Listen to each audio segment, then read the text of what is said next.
Hi నమస్తే అండి. మాది జంగారెడ్డిగూడెం, ఏలూరు జిల్లా జంగారెడ్డిగూడెం, సాలిపేటలో సాయి మాధవి టవర్స్ అండి. పొద్దుటే నేను పూజ చేసుకుందాను పూలేకి వస్తుంటే లోపల మా మిస్సెస్ చైర్లో కూర్చొని ఉన్నారు. బయట ఎవరైనా ఉన్నారా ఏంటండి, తలుపు తోస్తున్నారు నెట్టుతున్నారన్న.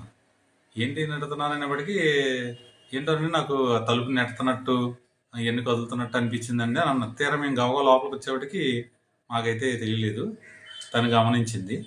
ఇంకా ఫ్రెండ్స్కి ఈ లోపల ఇద్దరు ముగ్గురు ఫ్రెండ్స్ కూడా ఫోన్ చేయడం జరిగింది. మీ ఇంట్లో ఇలా జరిగిందా, మా ఇంట్లో ఇలా జరిగింది. కొంచెం కొంచెం దూరంలో అయితే కుర్చీలు అటు ఇటు కదిలినట్టు, కొంచెం సోఫాలు కదిలినట్టు ఇలా వైబ్రేషన్స్ లైట్గా వచ్చినాయి. కాబట్టి ప్రజలు కొంచెం జాగ్రత్తగా ఉండాలని నా మనవి.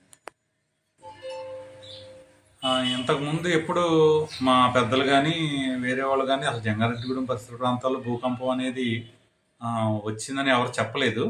ఇది మొదటిసారి రావటం. అంటే ఇది చిన్నగా పెద్దది కాదు. అయితే కొంచెం ఎవరికాళ్ళు అప్రమత్తంగా ఉంటే మంచిదని నా అభిప్రాయం.